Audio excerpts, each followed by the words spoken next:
Okay, this is the second video. So what we're going to do in this case is we have to remove the material on top of this surface, right? So we have curved surface and we have material on top. If you go to like this one, select the last operation and simulate it, go to the rest material, then you can see so you can see we have material here. Now in this operation what we going to do is we can remove this most of this material, right, in the upper portion, right.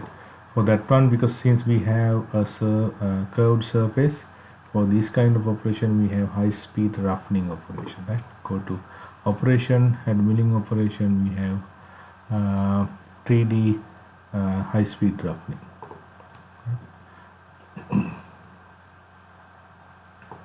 Once you did that, you have this, right. So geometry, again I have geometry here. Geometry simply defined as target, so I'm keep my geometry as target, right.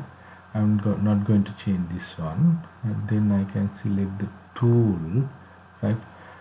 Tool,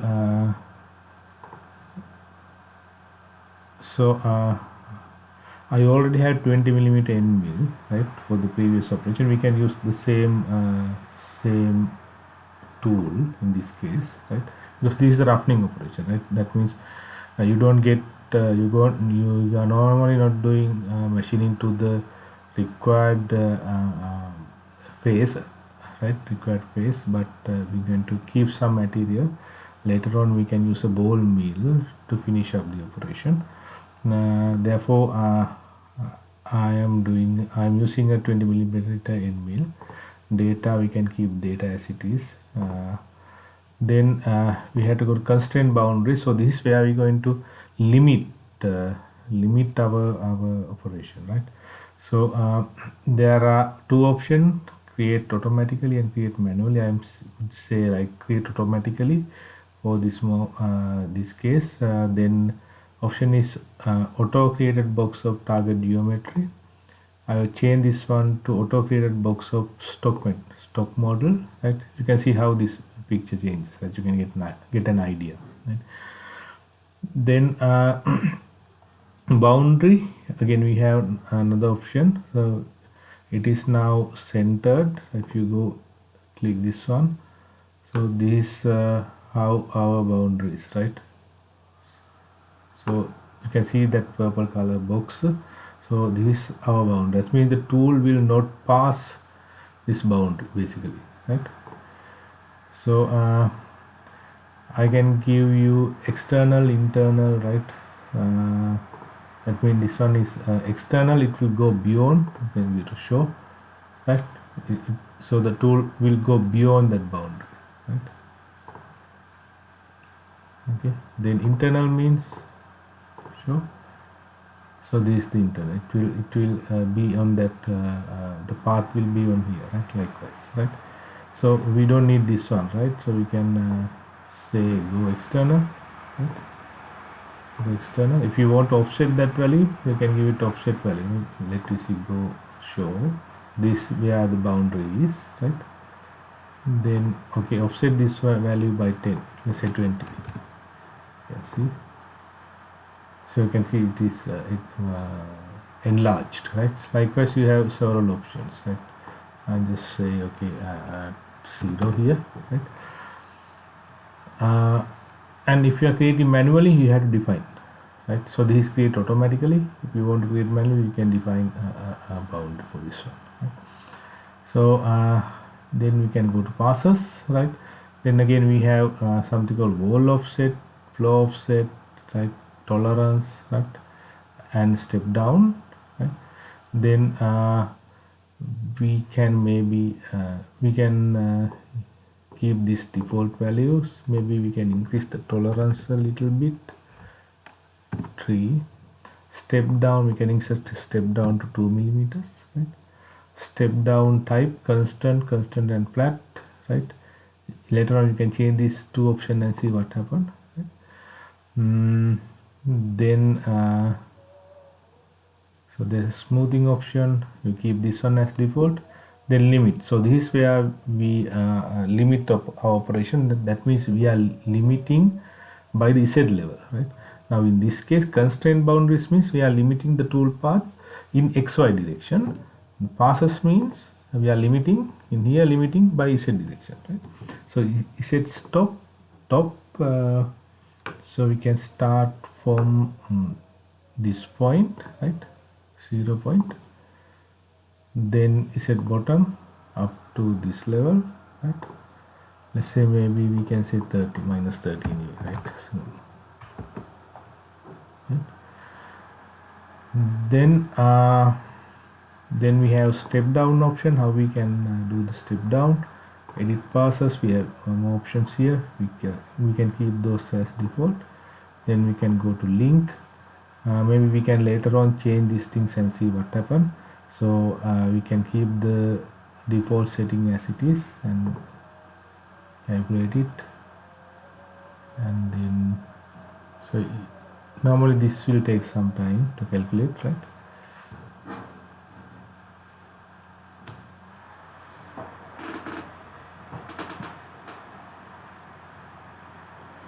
Then we can simulate this one, right? So let we see how it goes. So you can see there are a lot of tool path, right?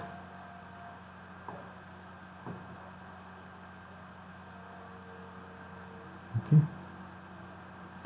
So let we go to solid verify and see.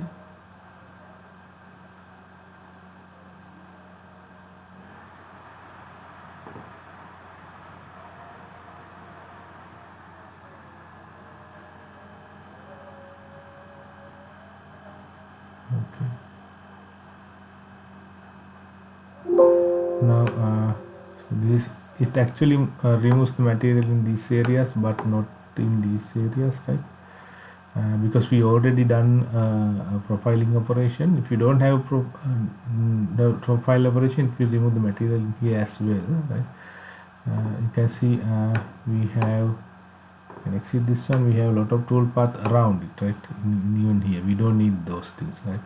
So we can limit that one, right? We can go and edit. We can go to passes, so we can edit the set bottom, set level to be this. So we can okay, this is right. Okay. Then maybe we can reduce this one to 1, right? So,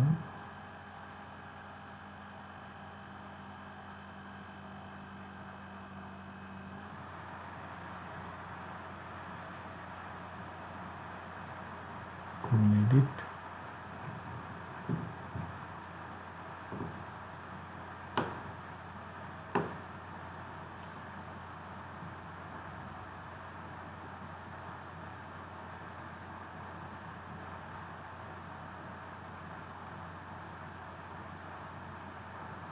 Okay, right. So to go and see this one. Right.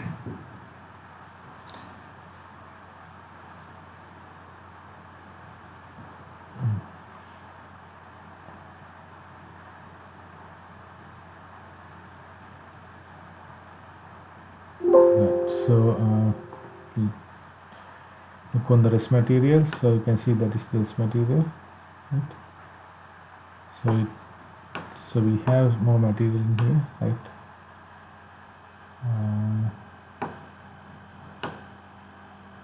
Okay. Maybe we can remove a little bit more and see constraint boundaries, passes. Maybe we can see the 0.1, no offset as 0.1, tolerance as 0.1, and see step down maybe 0.5. Right?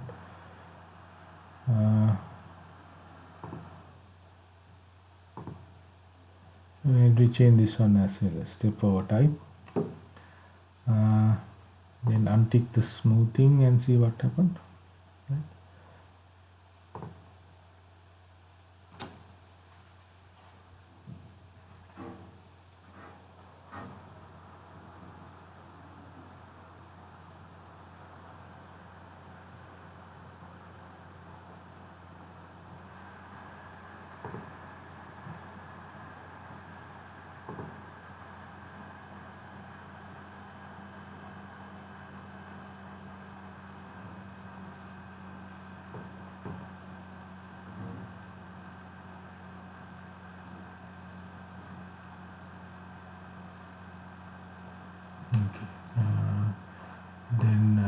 see solid verify option.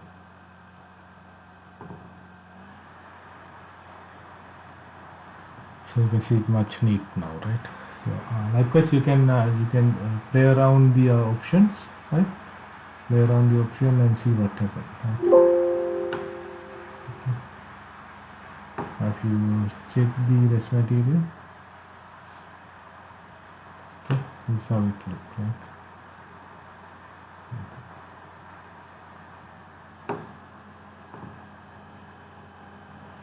So that is high-speed roughening. So there are many options how we can enter links, basically enter ramping and other strategies are there, right? So you can later on change this thing and see how the toolpath changes, right? And of course, if you go here, you can see there's something called technology, right? So by default we have used HM roughening. If you take this one, we have lot of things. For example, we did HM roughening. If you change this one to contour roughening, right? Let me see, maybe we need to adjust some of the settings, but let me just see what happened.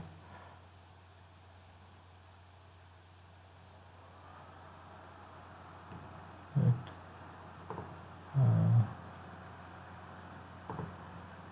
So the technology is changing, right? Toolpath is changing, right? You can see how it enters and exit, how it do the cut, right? So likewise there are many options, right? Even here you have many options. For example, let me change the hatch roughening.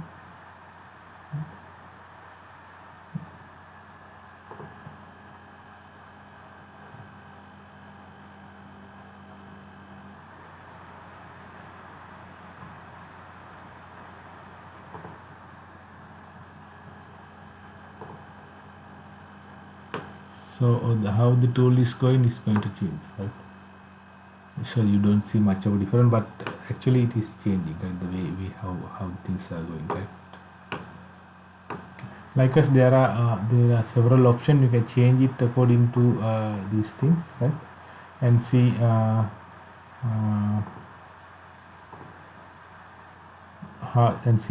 the toolpath is changing, right? So that is about the roughening. So once we have done that, we can go for the surface operation. For that, we had to go to at milling operation, high speed surface.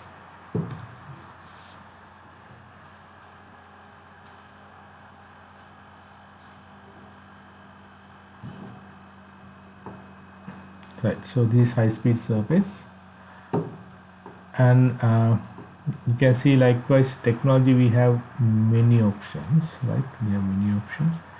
We simply use the parallel cut, linear one, the default one, but later on again you can change this technology type and see how the thing changes, right? So geometry is already defined, the one that we are using already. Then geometry, we can define the drive surface. So in this case we have to define the drive surfaces. In this case I will be selecting this surface as my drive surface. I need to remove material in here, right? This one and this one, right? Altogether 5 faces, right? Up to 5. So I need to drive my tool according to this surface. That's what it means, right? Okay. Then the tool, in this case mostly we are using ball nose tools, right? So we can define a tool. We have ball nose mill. Let's say this one is 10 millimeter. I'm using 10 millimeter ball nose tool. And data, I can keep the default things, default values as data, right? Then levels, right? So levels, clearest level is automatic. I can keep this one. Retract distance 2, safety distance maybe we can increase to 2, exit safety distance maybe 10. Then toolpath parameters, and so this where we can actually control the surface quality, right?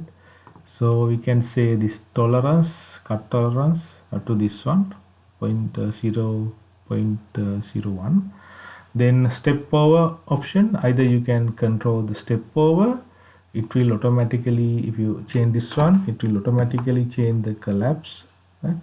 Or if you can change the collapse, right, 0.01, then it will automatically change the step over.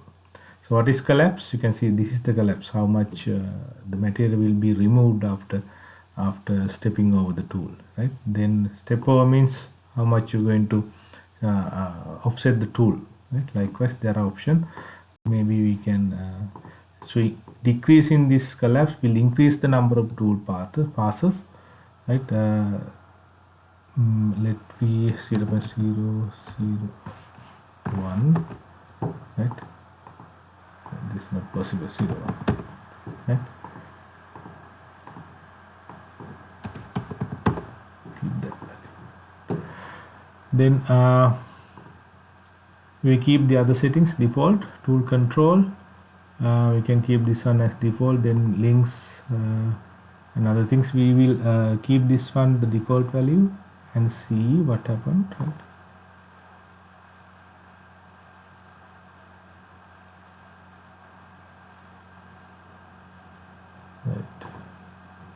Now you can see how that works. So this is how it works. Go to solid verify.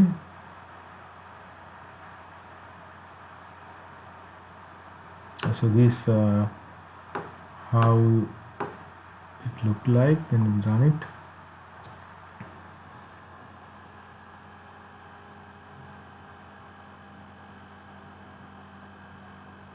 Okay, so it's almost making a good progress, but you can see since we have some letters here, and therefore the tool is lifting, right? So that is something that we don't need, right? Therefore let me see how we can adjust that one in the link option, right? So there is approach retract, maybe we can go to the link, right? So gaps along cut, if you have gaps, what it do, right? If you have small gap, it's going to go directly, right? If you have large gap, go to the clearance area. So this is what is happened. So basically consider this one as a large gap, therefore it going all the way to the clearance area, come back. Now it not happening all the times, right?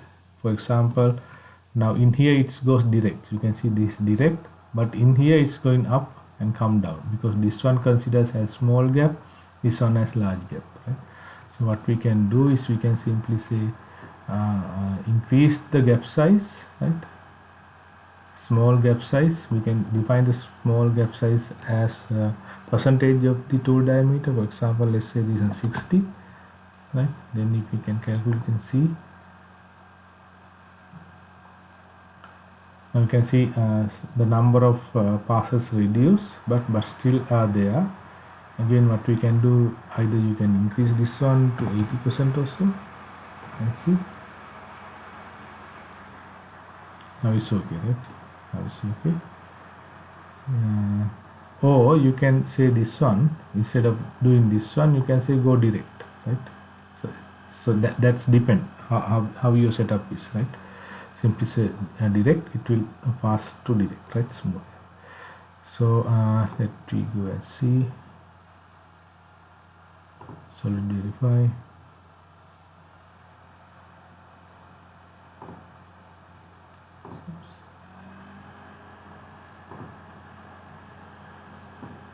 Okay,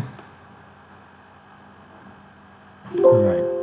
So this is how it's, you can still see there are some ripples, right, because of that scallop, right? So you can't avoid that one. Let me see, we can increase that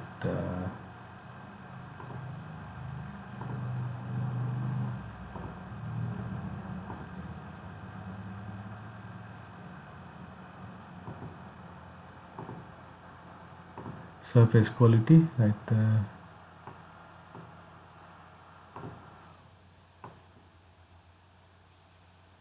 See, increase this one, step over 0.4, right?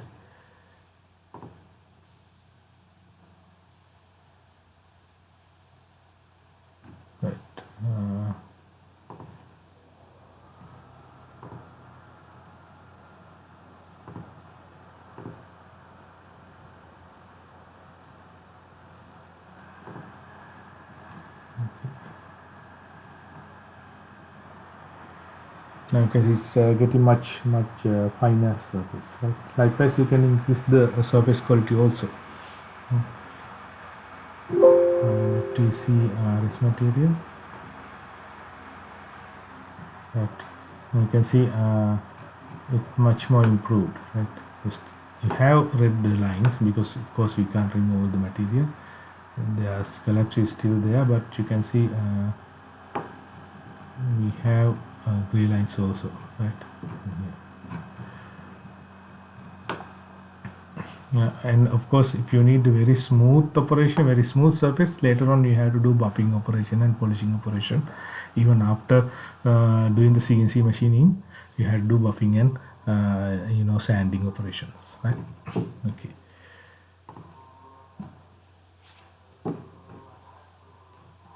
And let me try to we already used this one, parallel cut, linear, so you can later on change these things, right? And see, for example, let me change it to hatch and see what happened. Sometimes it change, sometimes it's not, right? Because you have to define a lot of other things as well, right? Let me see.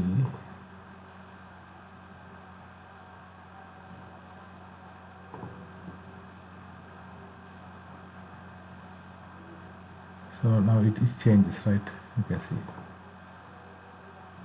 tool path is changing,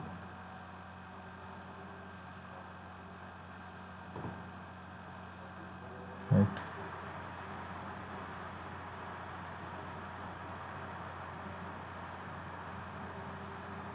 Okay, so you can play around with these other options, right?